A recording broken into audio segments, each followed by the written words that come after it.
Thank you to Dr. Octor and to Ms. Mundell for organizing this event for us. This is a great occasion to bring back one of our beloved alumni, Dr. Tom Dunn. I'm Dr. Nipset. I think most of you know who I am, and I have the distinct pleasure of introducing Dr. Dunn. Some 20 years ago, Tom Dunn and I arrived together at the University of Richmond in 1998. We would meet each other in short order, he as a first-year student of rhetoric and I as a first-year member of the rhetoric faculty. I was more than a bit bewildered upon arrival, but having Tom as a student was a grounding and rightly orienting experience. I saw in him a shared recognition of the powerful cultural forces at work in our then very Southern Baptist University. Forces that made difference nearly, if not wholly, impossible. As Tom and I took our first steps here together, we ever so slowly began to engage a rhetorical intervention in these cultural forces, exploring and critiquing how symbolic action constitutes cultures, figures, and forms our ways of knowing, being, doing, and relating. But I must share more of this path Tom and I share than this, and to do so I need to take the story back even further than 20 years. As a first-year teacher of rhetoric at UR, I was heavily dependent on my graduate student files that I had created as a teaching fellow for a most esteemed professor of rhetoric, Dr. James Irvin, in the Department of Communication at Colorado State University. Dr. Irvin had trained some of the greats in our field, from Raymond McCarrow to Stephen Brown. Dr. Irvin was famous for being a brilliant lecturer in a high-demand undergraduate seminar called Rhetoric and Western Thought, a course always full to 50-plus students with waiting lists pages long. As Dr. Irvin's teaching fellow, I took fierce notes on his lectures, on his pedagogy, on his assignments, exams, his ways of responding to students with critiques and encouragement. When Tom took my first rhetoric class, he took Dr. Irvin's class. Imagine the beautiful path that unfolded between that first course of ours some 20 years ago and Dr. Dunn's position today. When Dr. Irvin retired from Colorado State University, the department hired Dr. Dunn, and he began teaching our shared course, Rhetoric and Western Thought, which he continues to teach this day. To give you an idea of the excellence Tom has forged across these years, from our Rhetoric and Communication Studies program at Richmond, Tom went on to Syracuse University to study with one of the preeminent scholars of our time in rhetorical studies, Dr. Kendall Phillips, for his master's degree. And then he went on to University of Pittsburgh for his PhD, completed in 2011, with the venerable Dr. Lester Olson. His dissertation was awarded not one, but 2 prestigious National Communication Association awards, and this work emerged in revision in 2016 as his first book, Queerly Remembered, Rhetorics for Representing the GLBTQ Past. This book develops the framework for queer monumentality, for investigating how LGBTQ people have used public tellings of their shared past to affect political, social, and cultural change. The excellence of this book, along with the excellence of numerous journal articles in our top-ranked journals like Quarterly Journal of Speech, Communication and Critical and Cultural Studies, Rhetoric and Public Affairs, Western Journal of Communication, Southern Journal of Communication, earned Dr. Dunn the 2017 Outstanding New Investigator Award in the Critical Cultural Studies Division of our National Communication Association. Dr. Dunn investigates the intersection of GLBT queer culture, politics, and rhetoric with a focus on public memory and visual rhetoric. And we're so fortunate to have him here with us today to present Grinding Against Genocide, Sex, Shame, and Queer Memory at Berlin's Holocaust Memorials. Dr. Dunn. Thank you. Oop. Mary Lee, you walked off with my script. Thank you. All right. Well, thanks everybody for being here tonight, especially on a Friday night, which I know is a slog, particularly as a student. So bonus points for you all. I am not responsible for the bonus points, but you should definitely get them. Thank you all so much for being here. It's always really nice to be asked to talk about your work, and that's always very flattering as a scholar. But when you're asked to talk about your work at your alma mater, it's even more flattering. It's pretty much the pinnacle of what you could hope for. So I'm very, very happy to be here. UR has been such a wonderful place for me for a very long time. And I've had such great experiences, and so much of what I do today is based upon things that I learned here. So just a joy to be back. Also very nice to be back in a city to talk a little bit about monumentality as Richmond continues to struggle with issues of monumentality of their own. My work, as Mary Lee suggested, was focused on the various different ways that the LGBTQ community turns to the past, including monuments, in order to advocate for political, social, and cultural change in the present.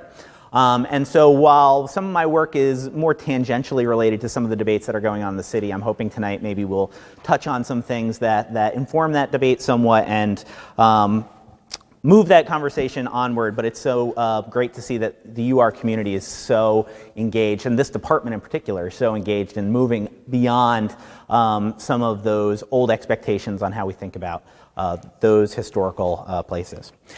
Usually when I do these talks, this is where I stop and I start talking about what's going on here. But tonight I feel just like I need to say a few more thank yous in particular. So let me say, first and foremost, thank you to the Department of Rhetoric and Communication Studies for letting me spend some time with you tonight. In particular, I'd like to thank Robin Mundell, who did all the coordinating and all the work to get me here, which is a ton of work, so thank you very much for that. And also to Dr. Paul Actor, Chair of the department, for his welcome, invitation, and support of this event. Also, many thanks to the Women, Gender, and Sexuality Studies program here at UR, because this is a program that I could not possibly have imagined existing when I was a student here, and so it is so awesome for me to be back here talking about things that in some ways were unsayable 20 years ago. So thank you for that. Also, thank you to Lee Dyer, the Associate Director for LGBTQ Campus Life, who I had a lovely dinner with last night and who's been very supportive of this entire event. Thanks to the facilities and event staff who stayed late on a Friday night, and also for information services for recording tonight's event. And thanks to the many students who showed up tonight as well too. Always appreciated, again, especially on a Friday night. Before I do anything else, let me also say a very genuine and heartfelt thank you to Mary Lee Mifsud, who, as she indicated in her introduction, we've spent a long time on this road together, and so it's great to be back here again 20 some odd years later, if we will. There are many really great stories I could tell about Dr. Mifsud. However, the one that means the most to me in this moment is her unrivaled ability to hold people account for taking issues of difference and diversity and inclusion and community very, very seriously. My favorite example is always remembering reading the Phaedrus for the first time in her class, and students talking about it and commenting about it, and her insisting dramatically and very correctly that you cannot understand this text unless you understand it as, at least in part, being a queer love story, or at least a queer flirtation story, maybe a better way to put it. And while that is true of good scholarship, it was also extremely meaningful for me as a person, as a young man who was in the closet living in the University of Richmond in 1998. So thank you, Dr. Mifsud, very much for everything you've done. Okay, so done with the thank yous. Let's talk a little bit about what tonight's talk is about, which, as the title suggests here, is Grinding Against Genocide, Sex, Shame, Memory, and Berlin's Holocaust Memorials. I want to start this off by talking about something that's not this. I'm going to take us in a different direction and talk about something, or ask us to look at something a little bit awkward. Some of you may have seen these images before, some of you might not. These are what we would typically think of as inappropriate selfies.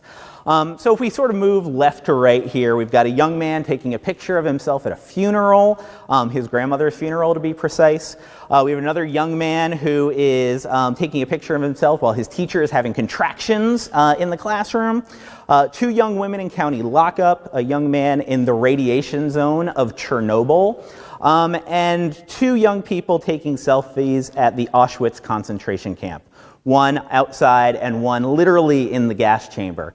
And these are relatively inappropriate. I think we feel that that's the right way to think about this, right?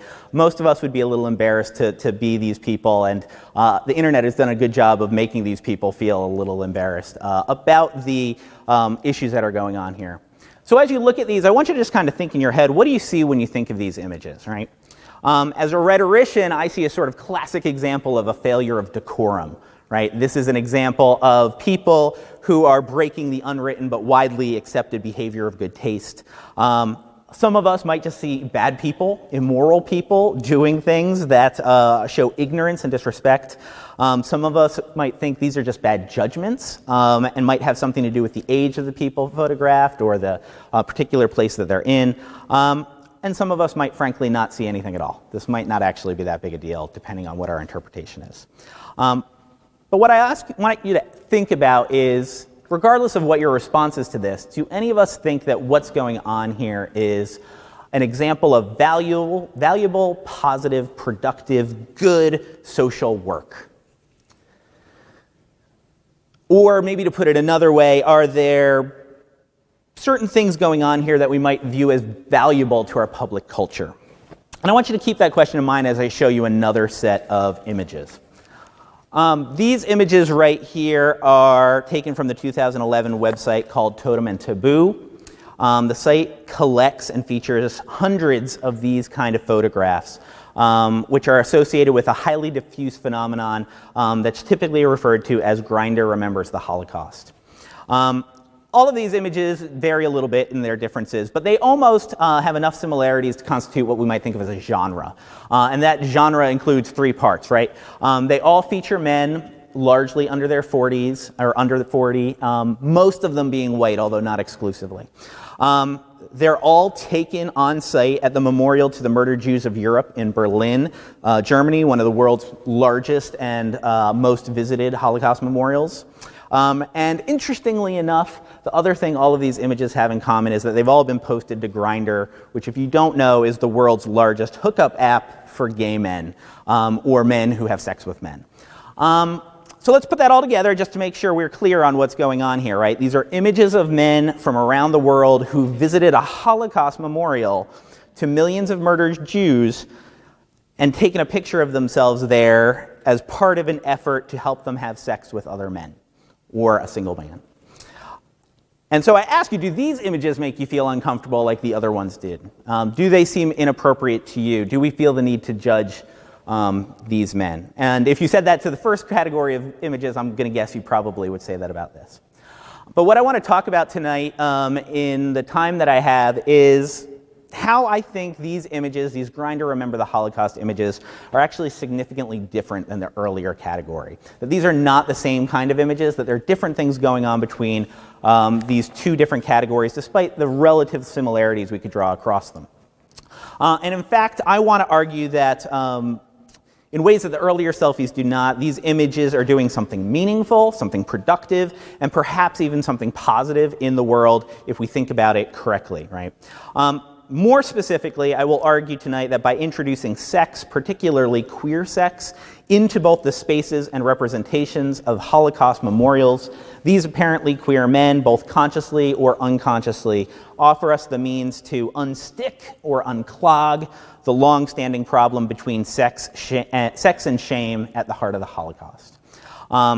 And in saying that, what I want to also add here is that this is an argument to suggest that what these men are doing is something rhetorical. All right? And by saying that this is rhetorical, we're not saying that they're giving a speech, we're not saying that they're writing a composition, but by making themselves a queer spectacle before largely non-queer audiences in ways that make things thinkable and sayable that were not before, I'm going to argue that these men are doing something that's trying to change our understanding of the world, or at least our understanding of the Holocaust. So to do that tonight, I'm going to do four things. Just a little bit of background on the text, first off. So we'll talk a little bit about the memorial and a little bit more about these images. Second, I want to talk a little bit about what our most common interpretations are. So we're going to look at a little bit of the media coverage of this event and how most people understand them. I want to talk briefly then about shame as a way that we might rethink how to interpret these images. And finally, I want to make some arguments or at least for an alternate reading of these images that might allow us to think about what's going on here differently. Okay, and we will probably have time for questions at the end, so if you have any questions, feel free to jot them down, and I will be happy to take those. Okay, so before we go any further, let's just get a little bit of background on the memorial. This is, as we said, the memorial to the murdered Jews of Europe. And as we know, but it bears repeating today in our current political environment, the Holocaust describes the mass incarceration and murder of up to 6 million European Jews by the National Socialist regime, colloquially known as the Nazis. And the memorial was created and established to recognize those victims and also to sort of pass on the memory, the lessons of the Holocaust on there.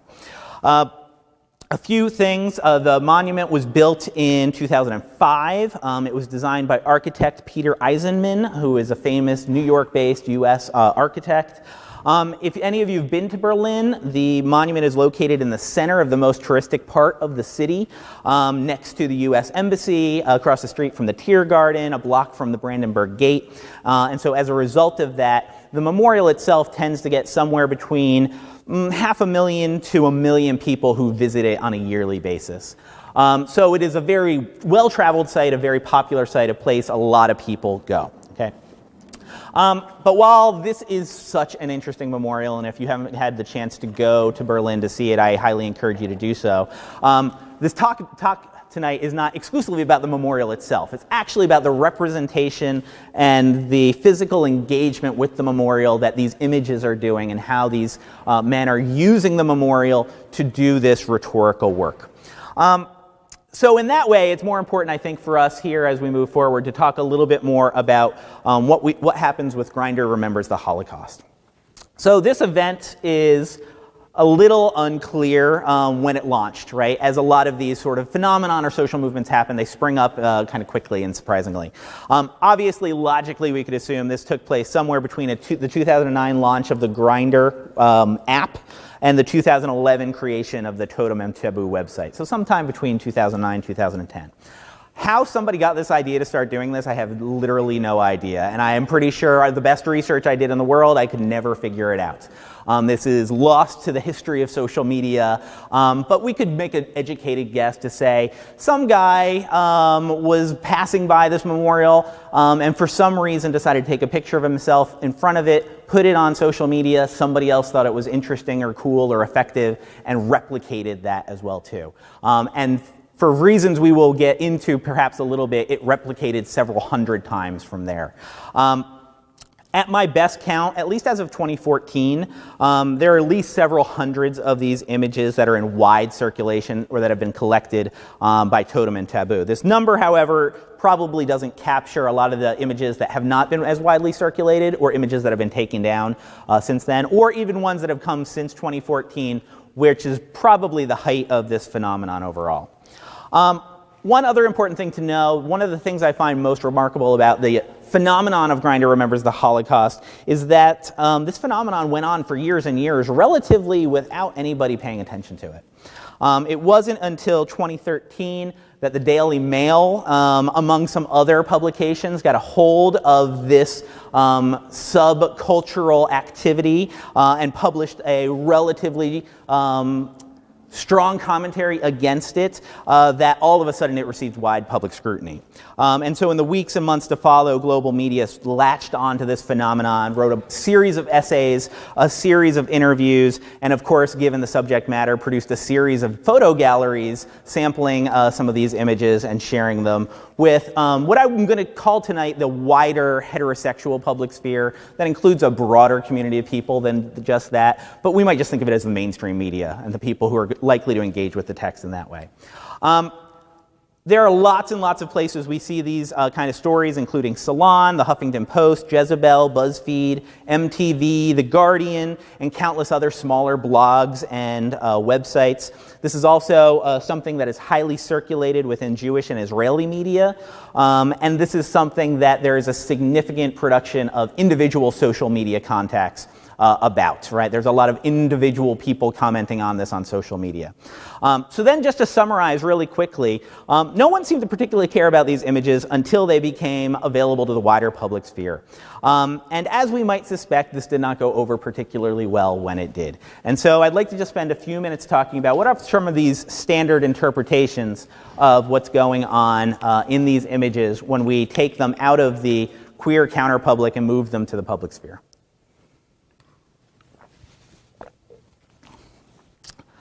So, public reaction to Grindr Remembers the Holocaust was decidedly negative when it emerged in the mass media. And one newspaper, you may have seen the clip here, actually it's right up here with Vice News, described this as an example of the internet exploding with rage and anger and displeasure with these images once people saw them. However, I think there's actually something more complex going on here. I think it's sort of weird to just say that people are angry about these things. Why are they angry? What are they angry about? What do they think is going on here? And so I think we could probably lump these responses into three sort of thematic groups, right? The first most significant popular response to the images was that the men of Grindr Remember the Holocaust were simply ignorant of the memorial itself and didn't know what it was supposed to represent. And that might seem really, really weird to us sitting here in Richmond, Virginia, thinking about this.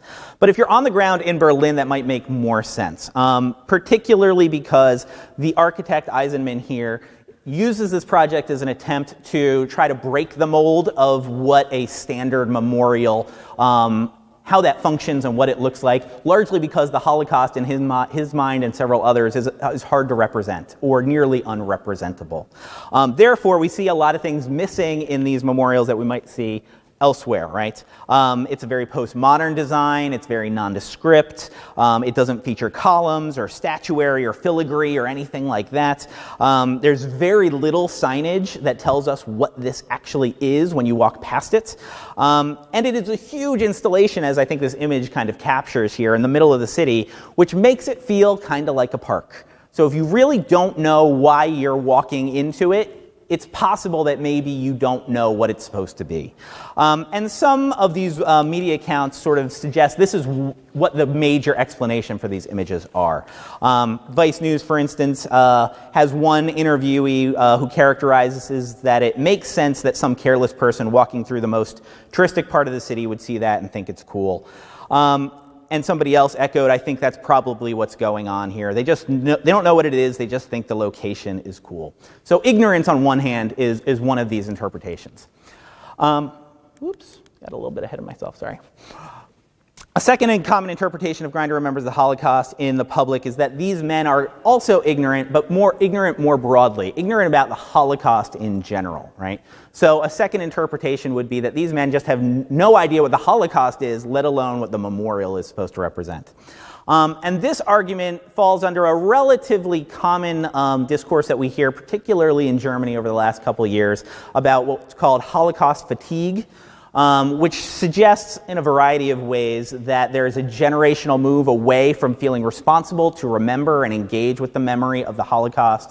Some people would attribute this to just a natural generational change. Other people say there in certain parts of the world that we are over-teaching the subject, which is highly debatable depending on who we talk about.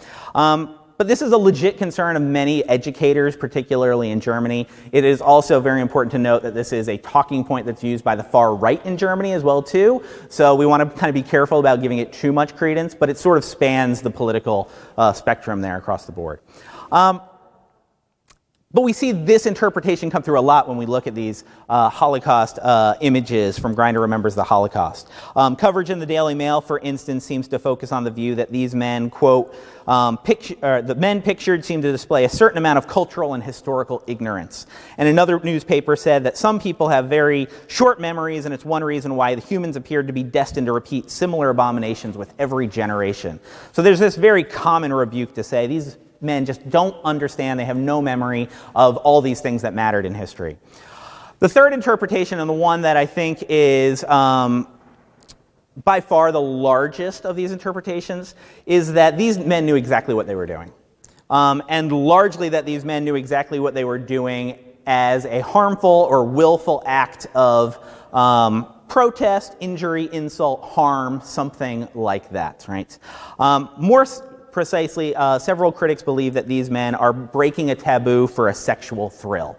And that's sort of where the harm part comes in, right? They're hurting our feelings, they're remembering our loved ones in order to get a sexual thrill out of that experience.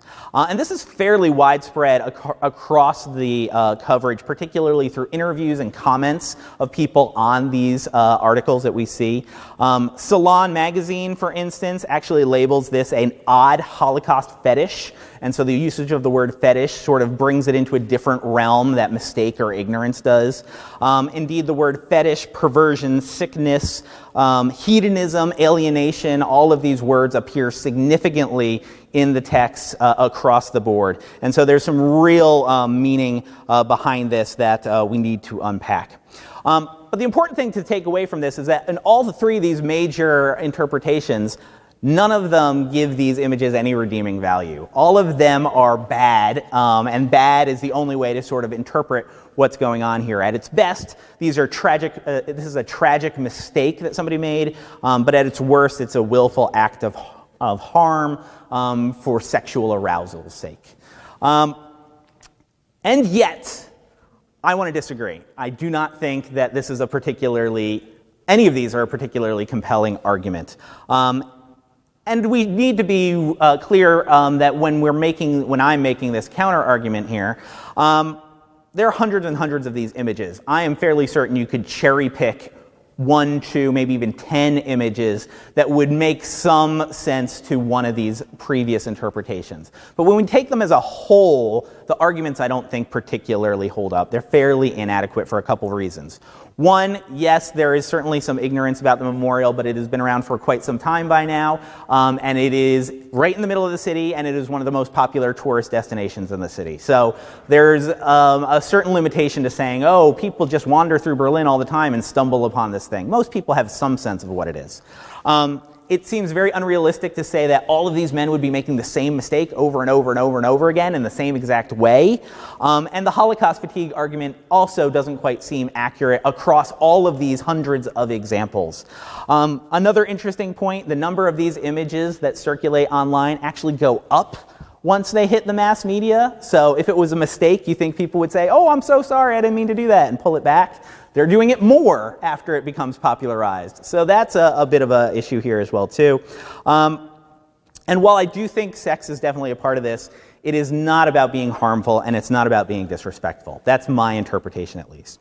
So what the hell is going on here is essentially the question for the rest of the talk tonight. And as I said before, it's about doing some kind of rhetorical work, in particular about trying to change the perception of what these images are and how we think about the Holocaust in some very, very particular ways. But in order to think about this in any way as a public good of some sort, we need to take a slight detour to talk a little bit about two other words, sex and shame. So to better interpret what's going on here, we need to recognize that the Grindr Remembers the Holocaust images are largely about a mix of sex, shame, and Holocaust memory, that these three factors are interwoven in all of them. More precisely, these images, when taken together, are a way to use the performance of shame to restore memories of the role of sex in the Holocaust. Or at least that's my argument. As Andreas Haysen has argued, the Holocaust is deeply and widely remembered in nearly all forms of memory and media in the history of the world, and yet there's a significant dimension of the Holocaust that we continue to ignore, and that's sex. Now, when I say we don't talk about sex in the Holocaust here, I'm trying to use that word as expansively as possible, okay? So when we talk about sex, any meaningful use, abuse, misuse of that term or that act under the rubric of the Holocaust is something that we tend as a community, as a set of communities, to not talk about, right? We could very quickly run through some of the atrocities connected to sex here, including the ways that sex was a tool of violence by the Nazis, that it was a form of abuse, a method of harassment, silencing, and control, that some survivors used it as a part of a survival strategy, that it was a justification for a lot of the pseudoscience that led to the Holocaust in the first place, that it was a means of categorizing different undesirables based upon their sexual proclivities, and we always, never, I should say, talk about the fact that consensual sexual practices took place in the camps as well, too. So this notion of sex, these things are not largely talked about here. The one thing we do tend to talk about is eugenics, which is deeply rooted in the notion of sex, but the word eugenics itself almost sanitizes the conversation to a large extent. So we're very happy we're very willing to talk about it on the grand scale of race and the decisions of the Nazi regime, but the intimacies of sex don't come through in eugenics particularly well. And I'm not the first person to say this. Holocaust filmmaker Ronnie Sarnett, for instance, claims that the Holocaust research establishment doesn't think that Holocaust and sex go together, but who gets to decide what is permitted and what's not? And Sonia Hedgepath, who's the co-editor of the first English language book on the subject of rape during the Holocaust, concurs that certain topics like sex are not sanctioned and not talkable. Günter Grau, who's also a German scholar here, also specifically spends a little bit of time talking about the thousands of ways that LGBT individuals in Germany were impacted by this particular, by the Holocaust itself, and that this is still what he calls a, quote, hidden Holocaust that has previously been neglected by researchers and is little known to the public. So this is a widespread thing that people don't talk about, and yet there are reasons why we should, right? Simple things like recognizing that the Nazis are responsible for a wider set of abuses than they are regularly assumed to have undertaken, right? To affirm those who had survived or continue to survive in the aftermath of these experiences, whose experiences have largely been silenced. To recover some of these stories before that World War II generation passes on and we can tell ourselves that this didn't happen because we can't prove it through somebody telling us that it did. And I would also make the point that the dimensions between sex, sexuality, sex, shame, and the Holocaust are still with us. The relationships between these ideas are still very much present in contemporary concerns about fascism, in contemporary concerns about genocide and warfare, and we need to sort of unpack them for our current needs, not just for our historical ones. While there's a lot of reasons why we don't talk about sex, I want to make the argument that one of the big ones is shame. That shame is one of the leading reasons why we do not talk about sex during the Holocaust. Now, shame is a huge, huge concept, as I know some people in the room know, and so we are not going to unpack all of the history of shame tonight. But I think conventionally we could say that if we wanted to define shame, we would think of it as a negative feeling, which is important, right? That's produced in people when they believe they've committed some form of social error, right? And so the social dynamic is really important as well, too. And that they are or are not, is likely to face sanction from the wider community, right? So they've done something wrong and they're likely to get called on it or to feel bad for it or to be pressured into apologizing for it or to be ostracized from the community. All of these things sort of fall under the rubric of shame. And we also know that shame and sex get connected a lot together in Western culture. A lot of Western culture tells us that we should be shameful of our sexual desires, our sexual identities, and our sexual acts, as long as they fall outside the realms of monogamous heterosexual reproduction. But during the Holocaust, shame is an even more important factor in thinking about sex to a greater extent for a couple reasons, right? For instance, after the Holocaust, sexual activity between victims and perpetrators was often framed as collusion by a lot of survivors, even if it was non-consensual, and so that discourse is out there and very troubling. There is also the fact that a lot of survivors of sexual violence have survivor's guilt. They feel bad that while they feel horrible of the sexual violence they experienced, it was not as bad as the ultimate demise that many people met in the camps, and therefore they don't feel like they have the capacity to talk about it and to complain about that. Some of the sexualized experiments that took place in the camps fall well outside the norms of typical sexual behavior, which made them harder to talk about for many people. And it's always important for us to remember, which some of us know and some of us still don't know, right? When the Russian and the Allied forces freed many of the camps in Germany, the Jewish people in particular were set free. The homosexuals remained in jail because it was still illegal to be gay even after the fall of the Nazis, even after the fall of the Third Reich. And so we can understand why homosexuals wouldn't talk about this, because it's still something that would lead them to prosecution afterwards. So for a variety of reasons, sex and shame are really, really complicated in this case. And this leads to this clog, right? This inability to talk about sex that happened in good and bad ways in the Holocaust, that we need to know about, that we want to know about, but that shame is preventing us from doing that. And Eve Sedgwick, in a really interesting article from a couple decades ago, says if you want to think about what shame really is, it's a failure to communicate, right? It's an effort by somebody to reach out in a social manner and to have that reaching out rejected or ignored or pulled back. And in many ways, that's what we're talking about when we're talking about sex in the Holocaust. People are willing to tell these stories, but they're often met with rejection. They're often met with ignorance as a response to that. And so what I want to argue these Grindr Remember the Holocaust images are doing tonight is that they are trying to unstick this problem in some ways. And that particularly some uses and mobilizations of these images are being done in a way to unstick this relatively troublesome clog in a relatively strange way through the introduction of more shame. And that might seem super counterintuitive to a lot of us, right? To say, oh, shame is going to fix this problem with shame. But that's the argument I'm making tonight. And this notion of rethinking shame as a positive thing or something that can be reclaimed is coming out of scholarship in queer theory over the last 10 to 15 years or so.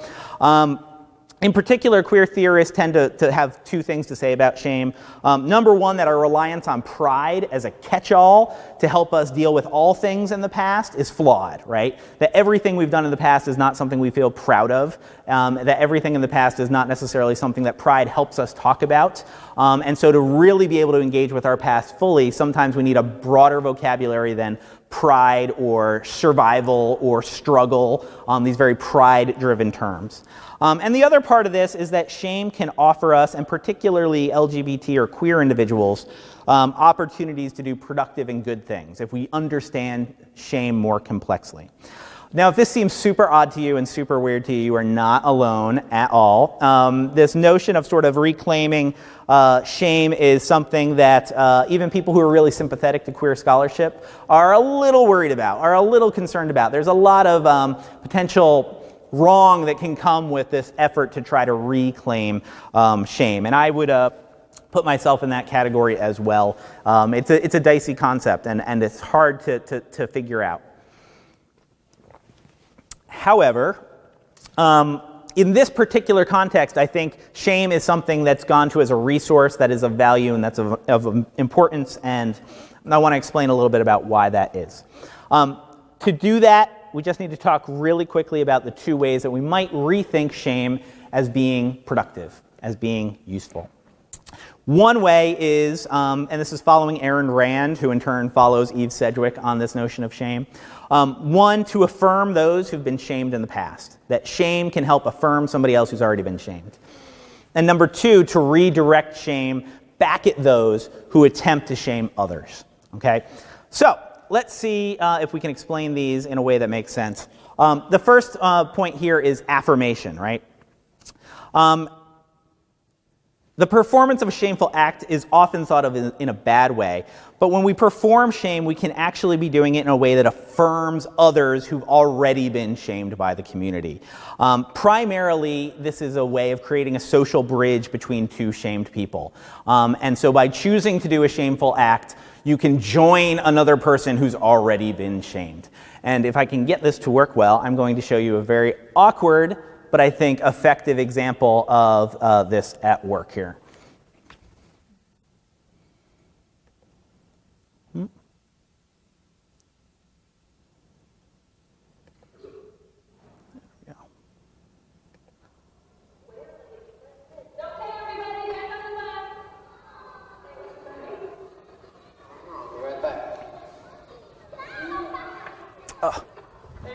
Well, that's not working.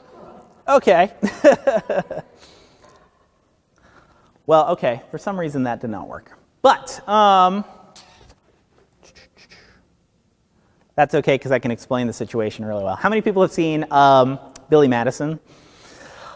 Oh, wow, surprisingly, talk about shameful. A surprisingly large number of us have seen Billy Madison. Okay.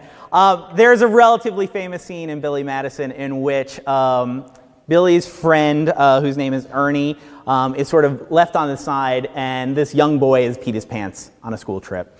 And he's really embarrassed about it. He's feeling a lot of shame about it. And Billy's the first person to interact with him. And so Billy says, "What's going on?" Ernie explains the situation, and Billy's sort of left with a choice. Do I make fun of him? Do I go tell somebody? What do I do in this situation? And Billy Madison makes this strange choice, who's played by Adam Sandler here, that he's going to go get some water and put it on his pants to make it look like he has peed his pants as well, too. And it's a very strange choice. Billy Madison then draws attention to himself and says, "Hey, guess what? I peed my pants." All the kids are like, "What? Why'd you pee your pants? That's so crazy." He's like, "Oh, cool people pee their pants. You don't know. It's great to be somebody who pees their pants. Oh, look, Ernie peed his pants too. Isn't he awesome?" And so all of a sudden, through this intentional choice to do something that's at least perceived as shameful, we see huge benefit come to the figure of Ernie in this particular relatively juvenile example, right? On one level here, Ernie is sort of freed from a lot of the harm that shame could have done. It welcomes him back into the community in ways that might not have been thinkable otherwise. And it also is, when it's done really, really well, a potential for the group to reconsider its judgment to shame.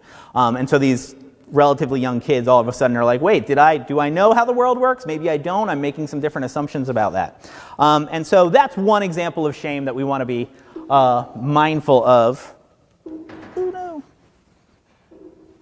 Maybe not. So one example of shame that we want to be mindful of, right? The other way is this notion of redirecting, right? When shame is cast on somebody else, or is cast on somebody and we redirect it back at the person trying to do the shaming. And that can be another way that shame can be valuable and useful, particularly from a rhetorical perspective. Now, this is really hard to do and not something you can do easily or offhandedly. Most of the time, it requires an overreaction by the person or the community that's doing the initial shaming, right? But let's not forget, shaming is itself a social act, right? So while we largely think about shame as being antisocial, to shame somebody else is to do something socially to that person. And when we do that, we put ourselves at risk if that shaming is viewed to be out of bounds, out of the acceptable or the right way of thinking about things. So if somebody is shamed wrongly, if that shame is misdirected, if that shame is ill-conceived, or it's excessive, the person who's doing the shaming actually is exposing themselves to being shamed as well. And this provides an opportunity for those who are particularly marginalized by shame. It's a way for the person who's originally shamed to be vindicated and to restored to the community. It's a way for the person doing the shaming to face some social penalty for it, and it again calls into question some of the judgments of the community. So if these don't make any sense to you, I think it's important to apply them to a text, so why don't we do that? Because that's an important next step here. And let's look at these Grindr Remembers the Holocaust images again, because these are the places where we actually see shame at work. To make this example, I'm going to spend my focus here talking about the homosexual victims of the Holocaust, keeping in mind that there's lots of ways that sex are disarticulated from the Holocaust here. And just to make sure we're all clear, there's at least 50,000 men, homosexual men, who were singled out by the Nazis during the war. Thousands of them were executed, starved, or worked to death. Thousands others were arrested and forced to fight on the front lines for the Nazis who had arrested them and were persecuting them in their own country. Thousands of others were singled out by Nazi scientists for castration, lobotomies, and assortment of other psychological and mechanical manipulations. And the thriving sort of LGBT queer, proto-LGBT queer community that existed in Germany before the war ceases to exist essentially afterwards. So we need to keep in mind that this is not just a minor thing or a run-of-the-mill thing. This is a systematic attack against a certain community of people. And yet so many of these examples are not ones that we hear about or think about, particularly in the public. And as we've talked about, there are a variety of reasons for that, but one of those is shame. And this is just a short snippet of dialogue from a really great film on this subject called Paragraph 175 from 2000. And it's an interview with one of the homosexual survivors of the camp. His name is Heinz F., and that should tell us something already. He doesn't want to use his last name decades afterwards because he's afraid to be talking about this. But the questioner asked, today it's hard to imagine that you survived these horrible years and came back and couldn't talk to anybody about it. Yes, I never spoke to anybody about it. Would you have liked to talk to someone? Maybe my father, and he proceeds to cry, a 93-year-old man crying when asked about this experience. And later, could you speak with others? Never. Nobody wanted to hear about it. If you would just mention one of those words, leave me alone with this stuff. It's over now, and it's done with. Now for me, too, it's all over. In September, I'll be 93. I must have a thick skin, no? And that's, I think, the dynamic that we're dealing with here. We have people who've suffered immeasurable loss, who've lived with it for decades, and who are still ashamed of it as they are approaching death. And their inability to talk about it is something that I want to argue Grindr Remembers the Holocaust is helping us to do.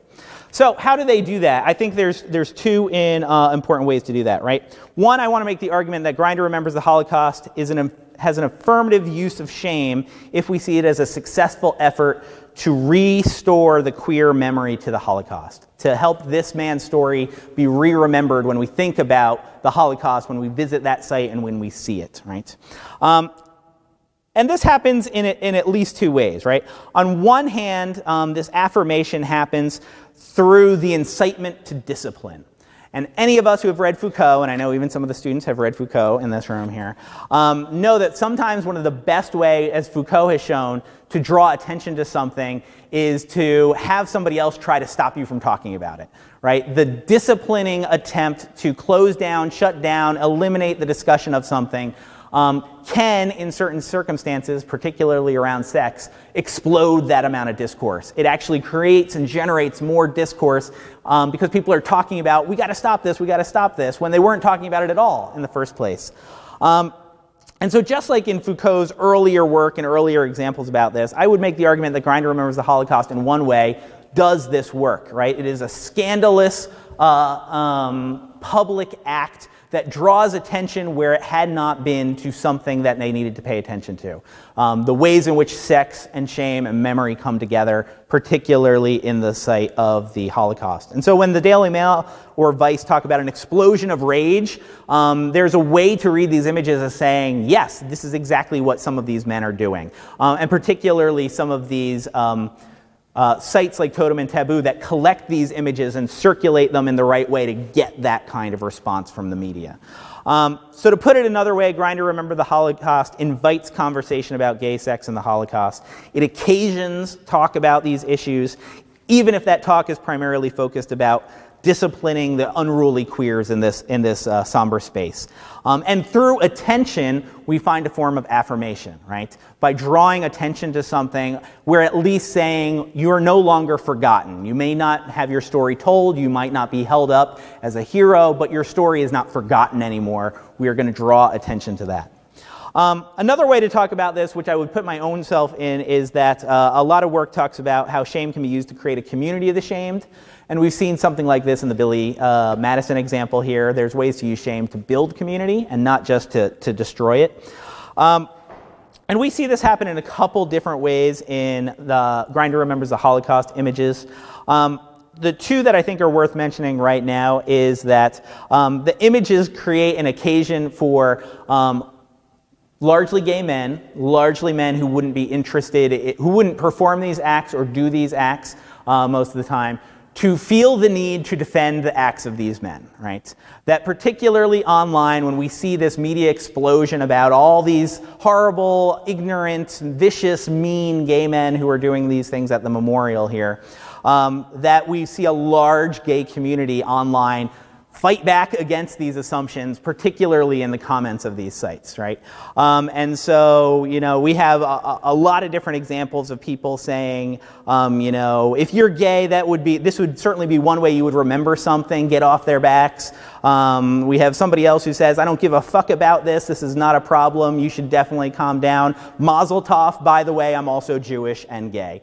There's a lot of these really virulent, shaming toned responses that we get online that people are using to sort of rebut this. And it creates a community amongst these online protesters, or online counter-protesters, I guess, where they're all of a sudden creating a group of people who feel the moral obligation to speak about the value of talking about sex in these relatively shameful spaces. And in another way, that's a way of affirming people. I would like to make the argument that we are affirming the survivors here as well through this act. And we are, but not directly. And that has nothing to do with Grindr Remembers the Holocaust. It has to do with the fact that most of the homosexual survivors of the Holocaust have died in the last 10 years.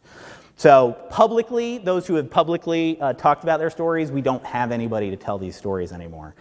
So we can't say that they've seen these and this is their response to it, and they've, felt better as a result of that. But I think in spirit, there's definitely an argument to be made that there is a spirited affirmation in the aftermath of someone's passing to say, you may not have known it in life, but in death, we remember you and we take you seriously.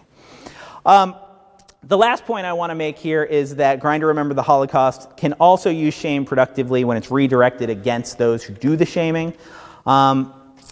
And as we've seen, this is when somebody sort of is possible when somebody overreacts. And we see this a lot in a lot of the media coverage. You got a hint of it when you started seeing some of this talk about fetish and perversion and harm that people are willfully doing as one interpretation here. But in the weeks that follow, it really ratchets up to a kind of crazy degree here. In particular, we start to see the language change where people start talking about men making bad choices and start saying, these gay people are obviously mentally ill.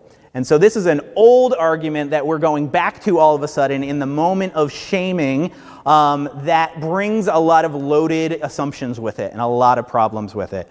So we don't just see the word fetish, but we see the word strange, we see the word bizarre, we see the word disturbed, we see the word sickness, and we do see the word mental illness in the coverage and commentary by some people in particularly the later stages of the response to this. And so this is a huge overreaction and hugely problematic. Equally as disturbing, although not nearly as common, we see people calling for punitive action to be taken against these men in this context. Actually, quite successfully, there were a series of protests against an attempt to have a display of some of these images in a gallery. In, of all places, the New York Jewish Museum. And that museum actually had to cancel the event and censor the event because of the exceptionally high backlash against the appropriateness of these images that people felt. Some of the comments there bordering on what we might think of as anti-gay and not just anti-images, right? We see calls in the text for the prosecution of these men as well, too. And in the most notable and disturbing version, one, not comment, but one news magazine essentially said, or didn't essentially say, the quote is, this makes me want to, quote, round up all the dudes who are using these pictures so that they can learn a lesson. Which is a little bit under the surface, but again, to talk about rounding somebody up in the context of the Holocaust here is a big problem, right? These are not the majority of all the comments that we get about this, but they're the example and the evidence that we need to say there's an overreaction going on. And this overreaction opens the door for people to then do some of what we saw before, turn the shaming back onto the people doing the shaming in the first place. This happens a lot online, particularly among gay men, but also among a lot of feminists, self-described feminists, a lot of very sex-positive people who respond about these things, and use this as an occasion to sort of say, we've gone way over bounds here, we need to reassess what's going on and why we're feeling these ways. Jezebel, for instance, is a site that covers this extensively, and the comment section here is off the charts crazy with the responses that people have.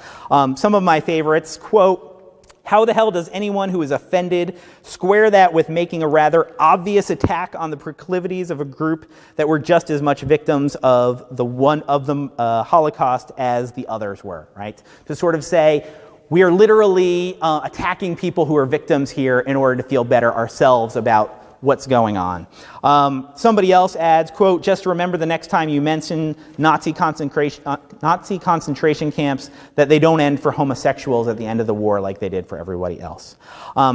Others say that Jezebel in particular is guilty of slut-shaming these men and that they should be ashamed of their behavior, particularly given what their stated values are as an institution. And there's a satirical Israeli magazine, Heb, that covers this quite extensively. And as a satirical site, you would think they wouldn't get too upset about this entire thing. But they do have a bit of judgment attached to it, and their commenters do not respond particularly well. The best one saying, this is actually the ultimate, quote, "fuck you to the Nazis," and so therefore leave them the hell alone. And my perhaps favorite example here that we've seen increasingly more common in the years since is that this overreaction is definitely something that community should be ashamed of, because there's lots and lots of bad things going on at the Jewish Museum, or the Jewish Memorial in Berlin. These are all heterosexual people, or at least self-described heterosexual people, who are doing maybe worse things at the Jewish Memorial in Berlin. Some of the things that are included here, a group of tourists having a picnic on the memorial, not near the memorial, on the memorial. We have people running on top of this memorial, happens all the time. We have a woman who's changing her baby on top of the memorial, and that's something I've witnessed myself, not included in this image. We have a variety of fairly inappropriate things going on here that are done by heterosexuals that largely goes completely and utterly ignored unless you go to the site itself and see it. And so what online looks like gay guys behaving badly at a site becomes, in a broader perspective, something is going on with the site in general, and yet we're only targeting the gay men in critiquing that. And so in this way, this also proves really positive, or at least has some potential to redirect shame. In one way, it makes explicit the connection between the contemporary sex panic and the sentiments that were there during the Holocaust in the first place, right? A lot of what justified the concentration camps are the same shames, the same fears, the same anxieties, the same divisions that we see playing out in some of this overextended discourse that then get shamed in that meaningful way. And it also becomes an occasion, as we've seen in other cases, to prompt a broader cultural conversation about what is appropriate when we talk about sex, when we talk about the Holocaust memory. And this is something we've seen continue on and on and on, even into today. So to wrap up here, just a few points worth mentioning about sex, shame, and queer memories at Berlin's Holocaust memorials. Number one, again, this text is really hard to track, and it's really hard to track the immediate effects of any particular image. But we can certainly say that since 2013, when these kind of images were hit the public sphere, discourse about these issues, and not just about these images, but these issues, has skyrocketed through the roof. There's significantly more discourse about sex and shame and the Holocaust now than there has been. I believe there's more books that have been published in the last 10 years on this subject than have ever been published before. And so this is not necessarily attributable to only what's going on here, but it suggests that something is going on, and I would make the argument that Grindr Remembers the Holocaust plays a part in that consciousness raising. I think this talk hopefully also encourages us all to pay attention more generally to sex when we think about the Holocaust. Certainly, as we said and we've shown, the homosexual victims here are in need of a great deal of affirmation and consideration. However, I would extend that to say that there are significant other people who have suffered through the uses of sex in the Holocaust, and therefore those people also need attention in their own way. The third point that is connected to that is I'm not actually particularly sure that this shaming performance would be as effective for other communities as well too, right? If we're going to talk about, which we need to, right, the children who were sexually abused meaningfully and repetitively by Nazi soldiers and officers during the war, if we're going to talk about women who were raped, who were victims here, if we're going to talk about heterosexual men who also faced sexual violence during the Holocaust, these are all important things that happened in large numbers, and yet I am not sure that shame would work as well in that context. Partially, that's because I'm still not 100% sure it's working all the time in this context. But partially, it's also that there's something uniquely queer about this reanimation of shame, right? Queer people, queer culture is very invested in pushing the boundaries, in being contrarian, in being difficult, in reclaiming things that have been discarded by the rest of society. And so this notion to say shame is something we can make ours and we can use to help our people and people who've been connected to this community.